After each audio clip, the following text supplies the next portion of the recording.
Las visiones que tenían que ser escritas en tabla son los libros proféticos de la Biblia.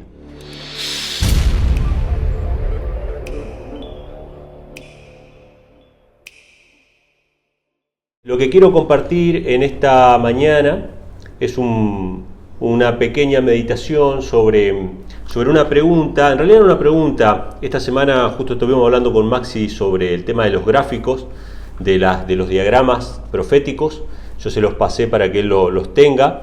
Y bueno, muchas personas en internet siempre me preguntan sobre esos gráficos, que los habrán visto en algún video. Ahora no los tengo para mostrarlo, pero los vamos a poner después en el video en la pantalla. Y a mí me gusta que siempre nosotros como iglesia, como pueblo, podamos decir: un escrito está sobre todo lo que hacemos. Es decir, ¿por qué hacemos lo que hacemos? ¿Por qué nos congregamos los sábados a la mañana? Porque escrito está, es santa convocación. O sea, tenemos que reunirnos, ¿sí? ¿Por qué comemos o no comemos tal cosa? Porque escrito está. ¿Por qué predicamos de la segunda venida, como Maco hoy nos compartió el tema de la segunda venida? Porque es el mensaje que tenemos que dar en este tiempo final, escrito está. O sea, cada cosa que nosotros hagamos tenemos que poder decir escrito está. Y si nos preguntaran, ¿no?, ¿por qué usan esos diagramas proféticos? Que no es que necesariamente tengan que ser esos, pueden haber otros, ¿no?, de diagramas con las profecías de Daniel y Apocalipsis. Tenemos que poder decir escrito está. Y mientras ustedes van buscando el libro de Habacuc, que es un libro que no es fácil de encontrar, es un libro finito de un profeta menor que está en el Antiguo Testamento, vayan buscándolo, Habacuc. Me gustaría poder hablar sobre eso, ¿no? ¿Cuáles son los fundamentos para estos diagramas proféticos y por qué tenemos que enseñar las profecías de Daniel y Apocalipsis a todo el mundo? Ese es parte de nuestro mensaje. Hoy hablábamos, ¿no?, cuando Maco dio el tema de que la segunda venida de Cristo es el tema que lo atraviesa todo, ¿sí? Y Habacuc justamente es un profeta que vivió un poquito antes. En realidad no se sabe específicamente la fecha en que vivió, pero se dice que fue un poquito antes de la destrucción de Jerusalén. Y seguimos con la línea del mensaje de la semana pasada, ¿sí? La destrucción de Jerusalén, que representaba la segunda venida de Cristo, ¿sí? Entonces este profeta, al igual que Jeremías, anunció los pecados de Jerusalén y las causas de la destrucción de Jerusalén. Pero después de hablar acerca de los pecados del pueblo escogido, le reclama al Señor: ¿cuánto tiempo va a durar esa destrucción? ¿Cuánto tiempo van a tener que soportar el exilio? ¿Cuánto tiempo va a durar esa dispersión del pueblo de Israel? Y ante este reclamo, Dios le responde algo al profeta, y esta es la base que nosotros tenemos de por qué tenemos que explicar las profecías en esos diagramas. Pero lo vamos a analizar texto por texto y vamos a analizar cada una de las porciones de este pasaje. Yo lo voy a leer completo. Este es el único texto que vamos a buscar. Después tomen nota de los textos que les voy a dar para explicar cada parte de este mensaje. En Habacuc capítulo 2, él le hace un reclamo a Dios, ¿no?, acerca de por qué tenían que sufrir esta condición, ¿no?, del exilio y de todo lo que estos estaban sufriendo. Y en el capítulo 2, versículo 1 dice: sobre mi guarda estaré, y sobre la fortaleza estaré firme, y velaré para ver qué habrá de decirme, y qué habré de responder cuando yo sea reprendido. O sea, después de hacer todo un reclamo al Señor, en el capítulo 1, acerca de esta desgracia que tenía que atravesar el pueblo de Israel bajo el yugo de Babilonia, él dice: ahora voy a esperar a ver qué me va a decir el Señor, y cuál va a ser la respuesta que yo voy a dar. Obviamente que esto que vamos a leer ahora tiene todo que ver con la destrucción de Jerusalén, con el exilio a Babilonia, con Daniel, que obviamente fue el profeta que en medio de Babilonia anunció la vuelta a Jerusalén, pero no solamente la vuelta a Jerusalén, la venida del Mesías, el comienzo del juicio, todos los imperios mundiales que iban a venir sobre la tierra, etcétera, etcétera. Así que estamos en esa temática, ¿sí? No vean el libro de Habacuc como algo aislado, sino que está en ese contexto profético, ¿sí? Entonces él dice que va a esperar, y fíjense lo que le responde el Señor al profeta Habacuc. Jehová me respondió y dijo, escribe la visión. Y acá van los primeros signos de interrogación, ¿no? Y vamos a esperar que la Biblia responda por sí misma, ¿no? Escribe la visión y declárala en tablas, para que corra el que leyere en ella. Qué lenguaje tan misterioso, ¿no? Dice, escribe la visión, declárala en tablas para que corra el que leyere en ella. Si yo se lo leo esto así a cualquier persona, por ahí no lo va a entender, pero Dios dejó la clave en la misma Biblia para que lo podamos entender perfectamente. Versículo 3. Aunque la visión tardará aún por tiempo, mas al fin hablará y no mentirá. Aunque se tardare, espéralo, que sin duda vendrá, no tardará. Dios dice que esta visión puede llegar a tardar, puede haber una tardanza, pero que aunque tarde, aunque no veamos su cumplimiento inmediato, que continuemos esperando esa visión. Y en el versículo 4 dice, he aquí se enorgullece aquel cuya alma no es recta en él, mas el justo por la fe vivirá. O sea, el orgulloso cuya alma no es recta, ¿no? Se va a perder, se va a extraviar, pero el justo dice que va a vivir por la fe en la promesa que está contenida en esa visión, que aunque tarde, aunque no se cumpla de inmediato, tenemos que perseverar por la fe en esa promesa porque se va a cumplir. Hoy Maco mencionaba, ¿no? Ese reencuentro con los seres queridos que han fallecido, ¿no? ¿Cuántos arrastran en su vida, ¿no?, la nostalgia y la tristeza de pensar que nunca más van a volver a ver a sus seres queridos? Sin embargo, acá Dios nos dice que perseveremos, que tengamos fe en la promesa de aquel día, ¿no? Entonces, habiendo leído el pasaje, ahora lo leímos de corrido y ahora lo vamos a desmenuzar un poquito, ustedes tomen nota de cada una de las partes de este texto. Yo les di una explicación así media por arriba, pero ahora vamos a ver los detalles. Lo primero que le dice Dios a Habacuc, que escriba la visión en tablas, ¿sí? Y ahora, si ustedes quieren, anoten la visión. ¿A qué se refiere con la visión? ¿Por qué? Porque si agarramos la Biblia, el Antiguo Testamento o el Nuevo, vamos a encontrar, 20.000 visiones. Y si ponemos en el buscador de la Biblia la visión, vamos a ver que la visión aparece en Ezequiel, la visión aparece en Daniel, la visión aparece en un montón de textos la expresión la visión. Entonces, ¿cómo saber a qué visión se refiere? Bueno, esto es fácil porque el contexto habla de un reclamo de Habacuc a Dios acerca de la destrucción de Jerusalén, del cautiverio babilónico. Entonces, si solamente analizamos el contexto, el único pasaje que usa la expresión la visión en el contexto del cautiverio babilónico es Daniel capítulo 8. Así que vamos a ir a Daniel capítulo 8 y vamos a leer del verso 13 al 17 para ver qué visión era la que tenía que escribir el profeta Habacuc en tablas. Después vamos a ver el tema de las tablas también, porque eso también es interesante. La visión, si quieren anoten Daniel 8 del 13 al 17, es el texto que está relacionado con esta declaración, con lo que tenía que escribirse en tablas. Obviamente esto que recibe Habacuc es anterior a lo que Daniel recibe, ¿sí? Pero como la Biblia es un todo interconectado, a nosotros nos queda el panorama completo. Por más que un profeta no haya visto el cumplimiento de una profecía que él mismo dio, no pasa nada, ¿sí? Todos los profetas del Antiguo Testamento profetizaron la venida de Cristo, ninguno de ellos la vio. Pero Juan el Bautista, que fue el mayor de todos los profetas, dijo, ese es el Cordero de Dios, que había sido anunciado por todos los profetas anteriores. Pero nosotros podemos ver el panorama completo en la distancia, ¿no? Entonces, la visión, ¿qué dice Daniel 8 del 3 al 17? Entonces oía un santo que hablaba y otro de los santos preguntó a aquel que hablaba, ¿hasta cuándo durará la visión del continuo sacrificio y la prevaricación asoladora, entregando el santuario y el ejército para ser pisoteados? Ustedes recuerden el contexto. Jerusalén había sido destruida, el santuario había sido destruido, los tesoros del templo, salvo el arca de la alianza, habían sido llevados a Babilonia. Recuerden que el rey Belsasar hizo un banquete con los vasos del templo, que fue el pecado, la gota que colmó el vaso de la paciencia de Dios para con el imperio babilónico. Así que el santuario va a ser destruido y ahora hay un reclamo similar al que hace Habacuc. ¿Hasta cuándo?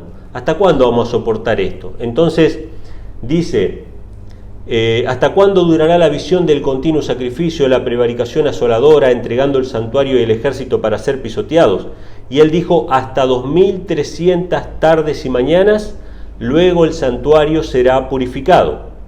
Y aconteció que mientras yo, Daniel, consideraba la visión y procuraba comprenderla, he aquí se puso delante de mí uno con apariencia de hombre, y oí una voz de hombre entre las riberas del Ulai, que gritó y dijo, Gabriel, enseña a este la visión. Vino luego cerca de donde yo estaba, y con su venida me asombré, y me postré sobre mi rostro, pero él me dijo, entiende, hijo de hombre, porque la visión es para el tiempo del fin. Voy a pasarlo en criollo para los que se perdieron, porque yo entiendo que no es fácil a veces comprender el lenguaje bíblico. Daniel estaba preocupado porque el pueblo judío estaba cautivo en Babilonia. La pregunta que hace este personaje, este ser que aparece en la visión, le dice, ¿hasta cuándo va a durar esta prevaricación, profanar el santuario, que todo sea destruido? ¿Hasta cuándo va a durar esto? Y obviamente en la mente de Daniel, él piensa en el templo terrenal que fue destruido. Entonces la respuesta dice que esa visión va a durar hasta 2300 tardes y mañanas. Daniel queda medio desconcertado con esto, dice, yo no entiendo la visión. Y el ángel le dice, no te preocupes, Daniel, porque vos no vas a ver el cumplimiento de esta visión. Esta visión es para los postreros días, para el tiempo del fin. La profecía, la visión que tenía que escribir Habacuc en tablas y la visión que le fue dada al profeta Daniel no estaba tan relacionada con el templo terrenal, sino con el santuario celestial y con el fin del pecado en la humanidad, no solamente con el fin del dolor y el sufrimiento local que estaba atravesando Jerusalén en aquel tiempo, sino con el fin del sufrimiento para siempre y de la Babilonia espiritual y del peor enemigo, que no era Nabucodonosor, sino que era Satanás, que los había esclavizado a ellos en el pecado y que como consecuencia les dio la esclavitud física. Pero la esclavitud primaria de ellos fue la esclavitud del pecado. Entonces Dios le estaba revelando que se iba a terminar el dolor y el sufrimiento en el mundo, y las profecías que revelaban este proceso eran las profecías de las 2300 tardes y mañanas y posteriormente la profecía de las 70 semanas. Estas dos profecías que están en Daniel 8 y Daniel 9 son parte de la visión que tenía que ser escrita en tablas para que todo aquel que vea en ellas corra, ¿sí? Entonces acá tenemos el principio de la respuesta. Obviamente que no es solamente el libro de Daniel y las profecías del libro de Daniel, ¿sí? Todas las profecías del libro de Daniel son profecías universales, no de carácter local e inmediato, sino que son de carácter universal y que cubren toda la historia de la humanidad. Si vamos a Daniel capítulo 2, están los imperios desde Babilonia hasta la venida de Cristo. Si vamos a Daniel capítulo 7, desde Babilonia hasta la venida de Cristo. Si vamos a Daniel capítulo 8, está desde Medo-Persia hasta la segunda venida de Cristo. Si vamos a Daniel capítulo 9, están las 70 semanas desde la época de Daniel hasta la primera venida de Cristo. Y así, Daniel capítulo 11, Daniel capítulo 12, son profecías que alcanzan al tiempo final, ¿sí? Entonces, voy a redondearlo de esta manera. Las visiones que tenían que ser escritas en tabla son los libros proféticos de la Biblia. Y ahora agrego un elemento, digo los libros proféticos porque ahora vamos a ver que esto no incluye solamente a Daniel, sino que también incluye al libro de Apocalipsis, que son en realidad uno solo, ¿sí? Y ahora vamos a ver por qué. Anoten si quieren el siguiente ítem. Lo primero fue la visión y ahora vamos a ver qué significa la expresión que corra. ¿Qué significa que corra? Anoten que corra y vamos a anotar el versículo de Daniel capítulo 12, versículo 4. Fíjense que también, hablando acerca del libro de Daniel, que era una profecía no para los días de Daniel, no se iban a cumplir estas profecías que recibió Daniel en sus días, sino que eran para el tiempo del fin, dice así: pero tú, Daniel, cierra las palabras y sella el libro hasta el tiempo del fin. Qué interesante. Las profecías con las visiones eran para el tiempo del fin, iban a estar selladas. Ni Daniel las podía entender. Daniel dice que no entendió. Dios lo consuela en el capítulo 12 a Daniel, le dice: vos quédate tranquilo, ahora vas a dormir, vas a morir y te vas a levantar en el tiempo final para recibir tu heredad. Pero estas profecías son para el tiempo del fin. Son para nosotros, hermanos, que estamos en los días finales. Entonces dice: muchos correrán de aquí para allá y la ciencia se aumentará. ¡Wow! ¿Qué significará esto de que corran? Escribe la visión en tablas para que el que las vea corra. Y fíjense, estas profecías son para el tiempo del fin, y en el tiempo del fin, ¿qué va a pasar? Muchos correrán de aquí para allá y la ciencia se aumentará. ¿Qué es esta ciencia que se aumentará y qué es este correr de aquí para allá? Es poder ver las profecías en paralelo, como están en los gráficos proféticos, y poder ir de una profecía a la otra, correr de aquí para allá y aumentar el conocimiento, la ciencia verdadera, que no es la ciencia del mundo, sino es el conocimiento de los eventos finales y de cuál es el plan de Dios para la humanidad. La verdadera ciencia es saber qué es lo que viene en el mundo, qué cosas van a acontecer, y eso lo podemos ver solamente a través de sus profecías, corriendo de aquí para allá, de una profecía a otra. Todos aquellos que han visto los diagramas proféticos saben que están las profecías en paralelo. Está Daniel 2, con Daniel 7, con Daniel 8, con Apocalipsis 13, con varios textos de Apocalipsis, no recuerdo ahora todos, y están todas las profecías en paralelo. ¿Para qué? Para que el que vea en esas tablas corra de una profecía a la otra y comprenda el tiempo en el que está viviendo con una leve mirada, simplemente. Es poder graficar todas estas profecías que están interconectadas entre sí, y que los cristianos que se han desviado del mensaje toman una porción, la interpretan según su propio juicio y no según el contexto y según las demás profecías, y sacan conclusiones equivocadas. Pero si nosotros vemos el todo, si vemos el diagrama completo, si lo vemos en tablas, podemos comprender mucho mejor cuál es la voluntad de Dios. Ahora, este texto de Daniel 12 se conecta con Apocalipsis 22:10, y esto es lo que nos suma el libro de Apocalipsis a estas visiones que tienen que ser escritas en tablas. ¿Por qué?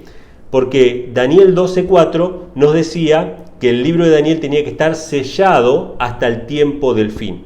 Tenía que estar sellado, no lo iban a comprender en la época de Daniel, probablemente muy poco se comprendía en la época de Cristo, porque los discípulos de Cristo esperaban la segunda venida para sus días, no vieron que faltaba todavía una cuarta bestia, una división de esa cuarta bestia, la aparición del cuerno pequeño, por más que el apóstol Pablo escribió sobre el misterio de iniquidad que estaba empezando a obrar, no era algo para sus días, no era para su tiempo, era para el tiempo del fin. Y podríamos ponerle fecha incluso al comienzo de ese tiempo del fin, que es a finales del siglo XVIII, comienzo del siglo XIX. Con la caída de ese cuerno pequeño, en todo el mundo empiezan a comprender estas profecías de Daniel y a darse cuenta de que esas profecías de Daniel apuntan hacia sus días. Por eso es que surge el movimiento adventista en 1820, porque ellos se dan cuenta de que las profecías apuntan a sus días. Ahí es el libro de Daniel, se abre, se rompe ese sello y la ciencia, el conocimiento, se hace accesible. Y ahí es donde surgen esos gráficos. Esos gráficos de los pioneros fueron diseñados en 1843 o 1840 y 1850.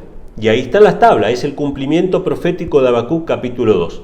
Entonces el otro texto que está conectado con Daniel 12 es Apocalipsis 22:10, que dice así: cuando termina Apocalipsis, el ángel le dice a Juan algo distinto de lo que le dijo a Daniel. A Daniel le dijo que selle el libro, pero a Juan le dice: no selles las palabras de la profecía de este libro porque el tiempo está cerca. Daniel, el libro sellado; Apocalipsis, el libro abierto, que explica al libro de Daniel. ¿Sí? Entonces, Daniel y Apocalipsis son una sola cosa. Son una sola cosa. En ambos aparecen las bestias, en ambos aparece el trono de Dios, en ambos aparece el juicio, en ambos aparece el santuario y aparece la segunda venida de Cristo como corolario de toda la historia de la humanidad. Así que acá tenemos Daniel y Apocalipsis, que son las visiones que tienen que ser escritas en tablas para que aquellos que puedan leer corran y entiendan perfectamente cuál es la palabra de Dios o la voluntad de Dios para estos tiempos finales. Ahora, anoten como siguiente ítem, como siguiente punto de explicación de Habacuc, qué son las dos tablas. Perdón, ahí me adelanté, les hice spoiler, porque decía las tablas, no las dos tablas. Habacuc 2 dice que son tablas, pero no dice cuántas son. Ahora, ¿dónde aparecen tablas en la Biblia? Yo sé que a ustedes en su mente ya les vino una conexión con la palabra tablas. ¿Dónde aparecen tablas en la Biblia? Anoten Éxodo capítulo 31, versículo 18. Dijo Dios a Moisés, cuando acabó de hablar con él en el monte del Sinaí, 2 tablas del testimonio, tablas de piedra escritas con el dedo de Dios. Interesante. ¿Dónde aparecen tablas? Aparecen las tablas de la ley, las tablas de los 10 mandamientos. ¿Y cuántas tablas son? Son 2 tablas. Por eso nosotros sabemos que Habacuc capítulo 2, cuando dice escribe las visiones en tablas, se refiere a 2 tablas.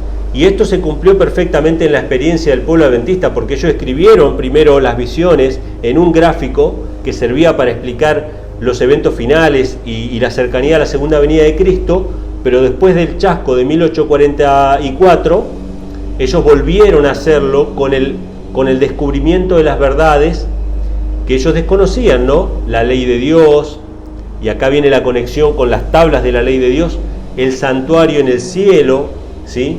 Entonces nos quedaron a nosotros como pueblo adventista, ¿cuántas tablas? 2 tablas, tablas proféticas con las visiones, para que cualquiera que mire en ellas pueda entender y pueda ir de una profecía a la otra. Ahora, ¿qué otra conexión existe entre la ley de Dios y las profecías? Anoten si quieren Proverbios capítulo 29, versículo 18. Dice así: sin profecía el pueblo se desenfrena, mas el que guarda la ley es bienaventurado. ¡Wow! ¿Cómo es esto? Cualquiera que lea esto solo, que cualquiera que lea esta parte sin el contexto, sin saber de lo que estamos hablando ahora, no va a entender. Porque dice, sin profecía el pueblo se desenfrena, pero el que guarda la ley será prosperado. Pone a la profecía y a la ley como si fueran la misma cosa. ¿Por qué parece que son la misma cosa? Porque cuando nosotros analizamos todas las profecías de Daniel y analizamos todas las profecías de Apocalipsis, estas profecías se centran en el conflicto en torno a la ley de Dios. A la ley de Dios. Lo que está en juego es la ley de Dios. El cuerno pequeño que aparece en Daniel 7, ¿qué pensó hacer? Pensará en cambiar los tiempos y la ley. ¿Cuáles son las bienaventuranzas del libro de Apocalipsis? Bienaventurados los que guardan sus mandamientos. ¿A quién persiguió el dragón de Apocalipsis 12? A los que guardan los mandamientos. Entonces, el que guarda la ley será prosperado, y sin profecía el pueblo se desenfrena. En 2 tablas de piedra fueron escritas la ley de Dios, y en 2 tablas también son escritas las profecías para el tiempo del fin, para que el pueblo no se desenfrene. Gloria a Dios por eso, hermanos. Amén. Ahora, hay muchos ejemplos acerca de estas relaciones que podemos ver entre los libros proféticos, que son 2, Daniel y Apocalipsis, igual que las tablas de la ley, que son 2, ¿sí? Tenemos ejemplos como podemos encontrar en los 5 libros de Moisés, por ejemplo.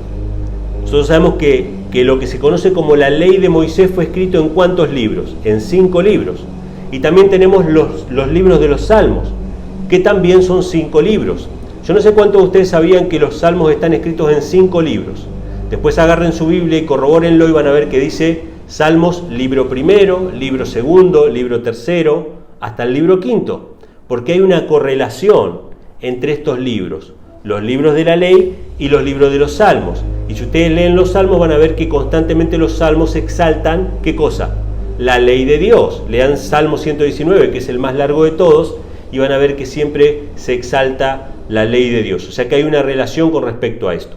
Podemos ver una relación similar en cuanto a que en el libro de Apocalipsis hay unas cartas a las iglesias, los primeros capítulos de Apocalipsis. Estas cartas dirigidas a las 7 iglesias tratan de dar un mensaje universal, porque el 7 es un número perfecto, pero podemos encontrar también en el Nuevo Testamento cartas del apóstol Pablo a 7 iglesias. Las cartas a los romanos, a los corintios, a los gálatas, a los efesios, filipenses, colosenses, tesalonicenses. Estas son las cartas a las 7 iglesias del apóstol Pablo. Entonces vemos que en la Biblia aparecen constantemente estas relaciones, que no son por casualidad. Son para que nosotros veamos que a través de los siglos y por medio de diferentes autores, de diferentes épocas con diferentes niveles culturales, Dios habló un mismo mensaje que es la palabra de Dios como un todo, ¿sí? Así tenemos que ver los 4 evangelios como un todo, relacionados con los libros de Moisés, relacionados con los salmos, las profecías de Daniel y Apocalipsis como un todo, explicada ¿en dónde? En el resto de la Biblia. Siempre que veamos la Biblia como un todo, nunca vamos a extraviarnos en nuestra comprensión de la verdad.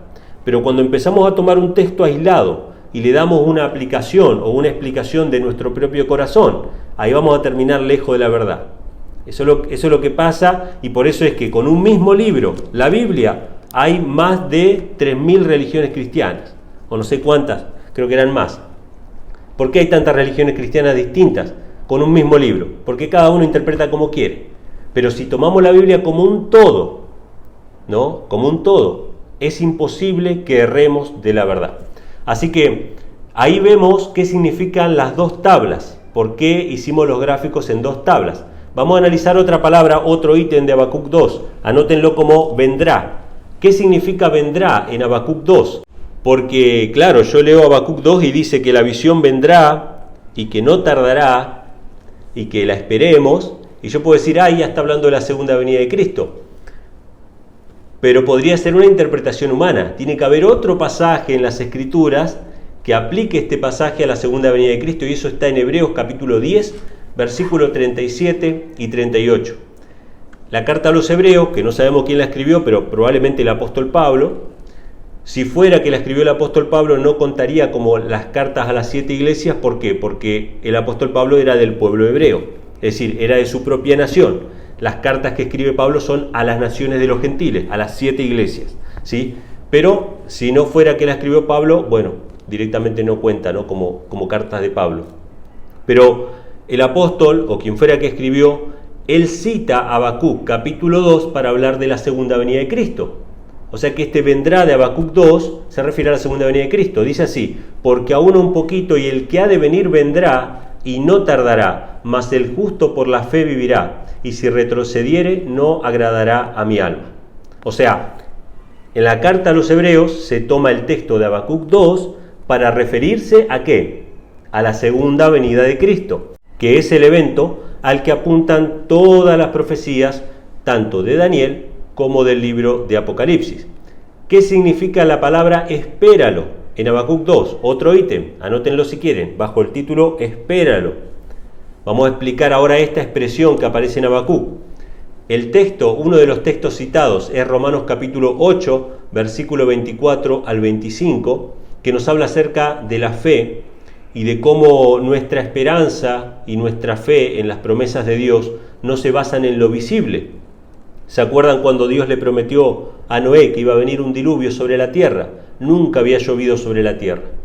Génesis nos dice que un vapor subía de la tierra y regaba las plantas, pero nunca había llovido todavía. La primera vez que llueve es con el diluvio.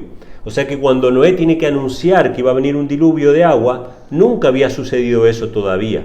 Pero por la fe, Noé creyó en esa promesa y anunció ese evento. Nosotros tenemos que anunciar un evento que no se ve, que es la segunda venida de Cristo. Entonces, en Romanos 8, 24 y 25 dice así: porque en esperanza fuimos salvos, pero la esperanza que se ve no es esperanza, porque lo que alguno ve, ¿a qué esperarlo? Pero si esperamos lo que no vemos, con paciencia lo aguardamos. Aunque tarde la segunda venida de Cristo, hermanos, esperémoslo. Y esa expresión, aunque tarde, implica de que iba a haber una tardanza. Los pioneros adventistas pensaron que Cristo iba a venir en 1844 y Cristo no vino. Y ellos podrían haberse desanimado, podrían haber renegado de su fe, podrían haber renunciado a la Biblia, pero ellos entendieron de que había una tardanza. Y aunque tarde, aunque no venga cuando vos creés, tenés que guardar en tu corazón la esperanza de la venida de Cristo. Y esta tardanza está reflejada, si quieren poner otro ítem, aunque tarde, en Mateo 25, del 5 al 6. Aunque tarde. Esta es la parábola de las 10 vírgenes. 10 vírgenes, 5 prudentes y 5 insensatas. Esperaban al novio. Estas son como la especie de damas de compañía, ¿no? En un casamiento. Entonces estaban las 10 vírgenes, no son la esposa, está la esposa, está el novio y estas son las 10 vírgenes, que representan también a muchas iglesias, ¿sí? Pero estas 10 vírgenes habían 10 prudentes y 10 insensatas. Las prudentes llevaron aceite extra, las insensatas llevaron aceite justo, porque no consideraron la tardanza. Pero dice en Mateo 25, 5 y 6, tardándose el esposo, cabecearon todas y se durmieron. Y a la medianoche se oyó un clamor, he aquí el esposo viene, salid a recibirle. Solamente aquellas que esperaron con paciencia, que tuvieron el aceite de reserva, que se prepararon para una posible tardanza del esposo, y que aunque tarde la esperaron, solamente ellas pudieron entrar al reino de los cielos. O sea que nosotros tenemos la esperanza de la segunda venida de Cristo, que puede tardar. De hecho, el apóstol Pedro, este era uno de los textos que me había olvidado, y que hoy revisando me acordé. El apóstol Pedro, hablando de la segunda venida de Cristo, dice en 2 de Pedro 3:9, anótenlo si quieren, 2 de Pedro 3:9 dice, el Señor no tarda su promesa, como algunos la tienen por tardanza, sino que es paciente para con nosotros, no queriendo que ninguno perezca, sino que todos vengan al arrepentimiento. Aunque tarde, esa tardanza se debe a que Dios espera a que nosotros procedamos al arrepentimiento, que cada vez más personas tengan la oportunidad de escuchar el mensaje de salvación. Aunque tarde, espéralo, porque vendrá, la promesa se va a cumplir, la promesa que está contenida en todas las profecías de Daniel y Apocalipsis, y por eso tenemos que escribirlas en tablas y mostrarlas al mundo para que la gente se convenza de que Cristo viene, de que todas las profecías antiguas se cumplieron al pie de la letra y que la última se va a cumplir también, que es la de la segunda venida de Cristo. Y la última expresión que dice el justo por la fe vivirá, en el versículo 4 de Habacuc 2, he aquí se enorgullece aquel cuya alma no es recta en él, mas el justo por la fe vivirá. Esa última partecita por la fe, que habla así del mensaje de justificación por la fe, de la salvación, pero sobre todo habla de la fe en la segunda venida de Cristo. Y lo podemos leer en Hebreos capítulo 11, versículo 7. Tomando este ejemplo, esta comparación entre la segunda venida de Cristo y los días de Noé, que Cristo mismo la hizo en Mateo 24, podemos leer en Hebreos 11, 7. Por la fe Noé, cuando fue advertido por Dios acerca de cosas que aún no se veían, con temor preparó el arca, en que su casa se salvase, y por esa fe condenó al mundo, y fue hecho heredero de la justicia que viene por la fe. Noé, varón justo, no era justo por su propia fuerza, no era justo porque él simplemente por su poder, por su sabiduría. Él fue hecho justo por la fe, porque creyó en lo que él todavía no veía. Hermanos, cuando Habacuc 2 nos dice, el justo por la fe vivirá, si tenemos la fe y la esperanza en esta venida que probablemente se está tardando, y que nosotros no vemos con nuestros ojos, pero si perseveramos en la fe, en esa promesa, vamos a vivir por la fe, vamos a ser contados justos como fue contado justo, y vamos a poder salvarnos, aunque sea nosotros y nuestra casa. Hermanos, esta es la razón por la cual Habacuc capítulo 2 se cumplió en el movimiento adventista, cuando los adventistas pusimos en 2 tablas los diagramas proféticos, todas las profecías de Daniel y Apocalipsis en paralelo, para poder anunciar con mayor facilidad y poder impactar la mente de los oyentes con la convicción de que las profecías de Dios se cumplen y que se han de cumplir hasta su segunda venida. Así que, hermanos, espero que este pequeño tema les sea de bendición y que tengan feliz sábado. Bueno, amigos, los saludos para hoy son para Dilania Ramírez. Un saludo para vos, gracias por escribir, no sabemos el lugar. Recuerden, siempre que van a poner sus saludos, pongan el lugar, así sabemos desde dónde nos escriben. Para Dave, que nos pide un saludo para todos los hermanos de Ciudad de México, así que un gran abrazo para todos los hermanos que nos acompañan desde México. Raquel Flores nos pide también un saludo para los hermanos que nos miran desde Perú, así que a todos los hermanos que desde Perú se conectan con esta página, con este canal, un gran abrazo para todos ustedes. Quiero mandarle un saludo muy especial a un hermano muy querido, de quien tengo gratos recuerdos, Giovanni Castilblanco, que me dejó su mensaje también. Un gran saludo para vos, hermanos, que nos acompañás desde el campo, desde Colombia, así que una bendición haberte conocido, un gran abrazo para vos. Tengo gratos recuerdos de haber compartido en el congreso que tuvimos en Colombia hace unos años atrás. Otro saludo muy grande para Joel Mejías, que nos acompaña desde New Jersey, o por lo menos le mandaron un saludo a él, y también para Gloria Esther Villanueva desde San Sebastián, Puerto Rico. Un gran saludo para ambos, todos son familiares. Gracias por estar ahí del otro lado acompañando. Un saludo también especial para Julián Mendoza, para Doris, su mamá, y para Abel, su hermano, que nos miran desde Santa Fe, Argentina. Gracias por estar ahí del otro lado y por dejar tus comentarios. Un gran abrazo para ustedes. Un saludo muy grande para Julio Macías y Dila Meriño, que nos acompañan desde Barranquilla, Colombia. Un gran abrazo para ustedes también. Un saludo para Sergio Medina, Celia, su esposa, y Valentina, su hija, que nos miran desde Lima, Perú. Y un saludo para Eugenia Parra Villalobos, que no tengo el lugar, pero bueno, gracias también por dejarme tu comentario. Recuerden que todos aquellos que quieran recibir un saludo al final del próximo video, bueno, hay veces que los videos salen sin saludos porque ya los tengo grabados de antemano y los tengo subidos antes de ver los comentarios.